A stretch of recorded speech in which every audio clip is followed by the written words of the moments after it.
Patient मेरी clinic में घुसा और घुस के एक रिपोर्ट उसने सामने रखी और बोला, डॉक्टर साहब मैं मर गया। मैंने क्या हुआ? कहते हैं रिपोर्ट देखिए, स्पर्म है लेकिन सारे मरे हुए। और रोने लगा। बड़ी कॉमन चीज़ है कि कई बार कुछ लोगों में स्पर्म सारे मरे हुए होते हैं। क्यों होते हैं? करना क्या है? क्या ये रिपोर्ट गलत है?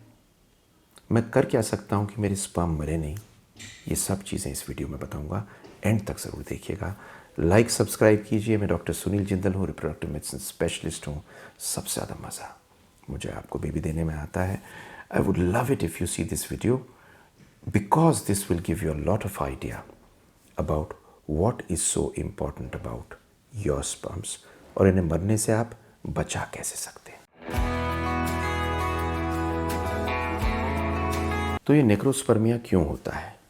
ये मरे हुए स्पर्म होते क्यों हैं? तो ये तब होते हैं जब या तो बॉडी टेम्परेचर बहुत हाई रहा हो, मतलब कुछ बहुत लंबा फीवर रहा हो, या बहुत गर्म बाथ्स में सोना वगैरह लिया हो। कभी कभी जब एज आदमी की ज़्यादा बढ़ जाती है तो उसमें भी प्रॉब्लम ये आ सकती है। एंटी स्पर्म एंटीबॉडीज़ होती हैं, कभी कभी बॉडी के अंदर एंटीबॉडी हो जाती हैं और स्पर्म को मार देती हैं। टेस्टिस का अगर कैंसर होता है तो शुरू में ये प्रॉब्लम नेक्रोस्पर्मिया की आ सकती है। कभी कभी ये देखा गया है कि हार्मोनल प्रॉब्लम से, केमिकल से, रेडिएशन से, इन्फेक्शन से, और कोई ऐसी इश्यूज़ जो रास्ते के अंदर ख़राब कर रही हों, स्पाइनल कॉर्ड में इंजरी से, कुछ ड्रग अब्यूज़ से और वेरिकोसील से ये प्रॉब्लम हो सकती है। मतलब ये सारी प्रॉब्लम्स जो होती हैं इनकी वजह से शुक्राणु मर जाते हैं, तो ये ढूंढनी ज़रूरी है डॉक्टर के लिए। अब दूसरी चीज़ आती है कि साहब दो चीज़ें हैं, मेरे स्पर्म मरे हुए हैं या मेरे स्पर्म जिंदा है लेकिन हिल नहीं रहे। समझ लीजिए, स्पर्म की रफ्तार होनी चाहिए और हिलता हुआ होना चाहिए। वो एक उसकी ज़िंदगी का जिसे कहते हैं सिम्टम होता है, उसके हमें मालूम चलता है ये ज़िंदा है। पर कभी कभी एक ज़िंदा स्पर्म ना हिल रहा हो, उसे मरा नहीं मान सकते। तो दो चीज़ें हैं, नेक्रोस्पर्मिया सब मरे हुए स्पर्म, एस्थीनोस्पर्मिया स्पर्म जो हिल नहीं रहा। तो इन दोनों में डिफ्रेंशिएट करना पड़ता है, अलग करना पड़ता है। वो इसलिए करना पड़ता है कि अगर सारे मरे हुए स्पर्म हैं तो इक्सी द्वारा आपको बेबी नहीं दिया जा सकता, लेकिन अगर जिंदा स्पर्म में हिल नहीं रहे तो उसको लेके आपको इक्सी द्वारा बेबी दिया जा सकता है। तो इसमें डिफ्रेंशिएट करने के लिए बहुत सारे हमारी लैब में टेस्ट होते हैं, जिससे हमें मालूम चलता है सब मरे हुए हैं या जिंदा है लेकिन हिल नहीं रहे।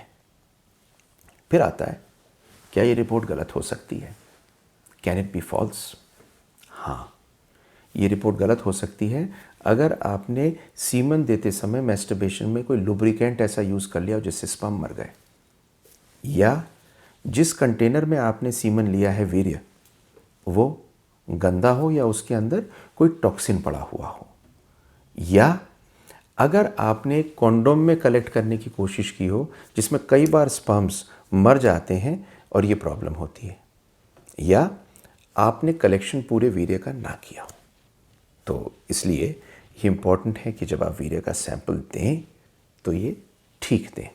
और अगर आपका नेक्रोस्पर्मिया आया है तो आपके डॉक्टर प्रॉपरली दोबारा उसे टेस्ट करा के ज़रूर लें।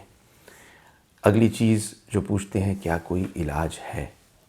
तो इलाज है इसके कारण का। वेरिकोसील है तो ऑपरेशन करना है, इन्फेक्शन है तो ठीक करना है, हार्मोन्स ख़राब हैं तो हार्मोन्स को ठीक करना है, और अगर आप देखें कि किसी रूप में कोई चीज़ है जैसे टॉक्सिन है कोई, तो उसे दूर करना है। लेकिन अगर ये प्रॉब्लम होती है, इसके बावजूद आपका बेबी आपको मिल सकता है इक्सी द्वारा। अगर इन स्पर्म्स में कोई भी जिंदा है तो उसे इस्तेमाल करके आपको बेबी दे सकते हैं, या कभी कभी वीर्य में मरे हुए होते हैं लेकिन आपकी टेस्टिस गोली में मरे हुए नहीं होते, तो आपकी टेस्टिस में से इन स्पर्म्स को निकाल के और आप ही का बेबी आपको दिया जा सकता है। तो ये मैंने आपको इसलिए बताया कि सारे मरे हुए स्पर्म्स होने पे निराश ना हो, दुखी ना हो, इलाज हो सकता है और बेबी हो सकता है। Please like and subscribe my channel.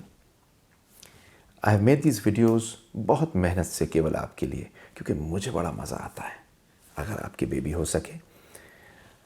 I have loved to make this video. Thank you very much for watching, and please see my next video.